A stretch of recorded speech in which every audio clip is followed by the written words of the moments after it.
ಪರಿಷತ್ತು ಚುನಾವಣಾ ಕಣ ರಂಗೇರಿದೆ. ಈಗ ಪ್ರತಿಪಕ್ಷ ಬಿಜೆಪಿ ಶಾಸಕರು ಒಬ್ಬೊಬ್ಬರಾಗಿ ಕೂಡ ಮತದಾನ ಮಾಡ್ತಿದ್ದಾರೆ.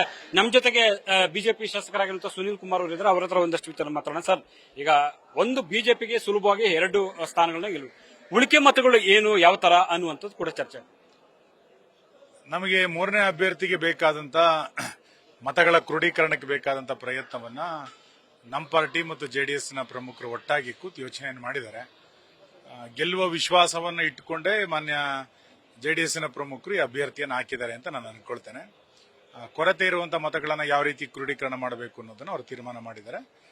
ಪಕ್ಷದ ಸೂಚನೆ ಏನಿದೆ ಆ ಪ್ರಕಾರ ನಾವಿವತ್ತು ಮತದಾನವನ್ನು ಮಾಡ್ತಾ ಇದ್ದೇವೆ. ಸರ್, ನಿಮ್ಮದೇ ಪಕ್ಷ ಉಚ್ಚಾಟಿತ ಶಾಸಕರನ್ನು ಸಂಪರ್ಕ ಮಾಡುವಂತದ್ದು, ಅವರ ಮತಗಳು ಏನಾದರೂ ಚರ್ಚೆ ಆಗಿದೆಯಾ?